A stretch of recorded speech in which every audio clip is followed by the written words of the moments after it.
Hi hello welcome to my YouTube channel. நம்ம இன்றைக்கி பார்க்க போகிறது புளிக்குழம்பு எப்படி செய்யறதுன்னு பார்க்கலாம். வீடியோக்குள்ளே போகிறதுக்கு முன்னாடி இந்த வீடியோ ஸ்பான்சர் பண்ணுறவங்க பைமோட் மொபைல் ஆப். நமக்கு வேண்டிய க்ராசரி ஐட்டம்ஸ்லாம் இங்கே வந்து வாங்கிக்கலாம். இப்போது ஒரு பாத்திரத்தில் கொஞ்சமாக நல்லெண்ணெய் ஊற்றிருக்கேன். எண்ணெய் சூடு ஏறினதும் கொஞ்சமாக கடுகு உளுத்தம் பருப்பு போட்டு தாளிச்சிக்கலாம். கடுகு நல்லா வெடிச்சிருச்சு. இப்போ கொஞ்சமாக வெந்தயம் நல்லா பொரிஞ்சதும் வெட்டி வச்ச வெங்காயம் பூண்டு அதோட சேர்த்துக்கலாம். நல்ல பொன்னிறமாக வதங்கணும்.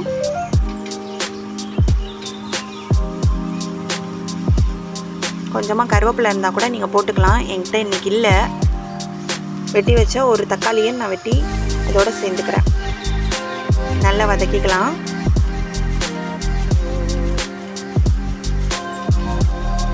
நல்லா கண்ணாடி மாதிரி ஆயிடுச்சு. இப்போ கொஞ்சமாக மணத்தக்காளி விதை எடுத்து வச்சுருக்கிறேன். அதை அதோட சேர்த்து நல்லா வதக்கிக்கலாம்.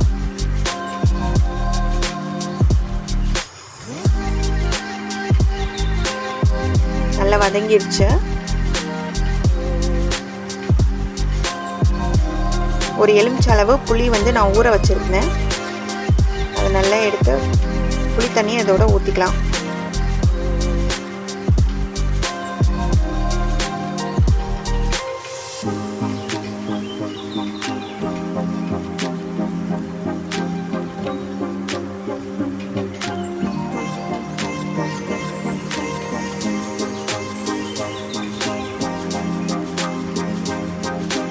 புளி தண்ணி ஊற்றியாச்சு. இப்போ குழம்புக்கு தேவையான உப்பு போட்டாச்சு. பத்தலைன்னா அப்புறம் சேர்த்துக்கலாம். கொஞ்சமாக மட்டும் போடுங்க. இப்போ நான் ஒரு ஜாரில் மிளகு, சீரகம், கொத்தமல்லி, வரமிளகா, துவரம்பருப்பு ஒரு ஸ்பூன் எல்லாமே எடுத்து வச்சுருக்கேன். அதை எல்லாமே நல்லா வறுத்து வச்சுருக்கேன். இப்போ அதை நல்லா பொடியாக ஆக்கிக்கணும். இங்கே வந்து குழம்பு வந்து கொதிக்க வரப்போகுது. ஒரு ஸ்பூன் மஞ்சத்தூளும் பெருங்காயத்தூளும் சேர்த்துக்கலாம். நல்லா கொதித்ததுக்கப்புறமா நம்ம வந்து அரைச்ச அந்த மிக்சி ஜாரில் இருக்கிற அரைச்ச அந்த புளிக்குழம்பு தூள் வந்து நம்ம இதோட சேர்த்துக்க போகிறோம். நல்லா பொடி பண்ணி வச்சாச்சு. இப்போ அந்த தூள் வந்து அதோட சேர்த்துக்கலாம். இதை வீட்டில் செஞ்சு பாருங்கள். இந்த வீடியோ பிடிச்சிருந்துச்சுன்னா சப்ஸ்கிரைப் பண்ணுங்கள், லைக் பண்ணுங்கள், ஷேர் பண்ணுங்கள் மற்றவங்களுக்கும்.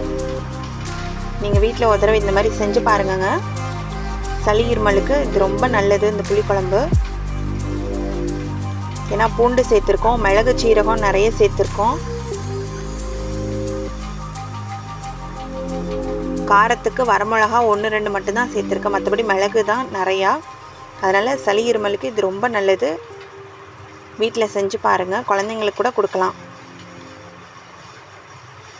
கடைசி ஒரு ஸ்பூன் நாட்டு சர்க்கரை போட்டு இறக்கிடுறோம். நான் சீனி போடலை, அதுக்கு பதிலாக நாட்டு சர்க்கரை போட்டிருக்கேன். புளிக்குழம்பு தயார். தேங்க்யூ. பபாய்.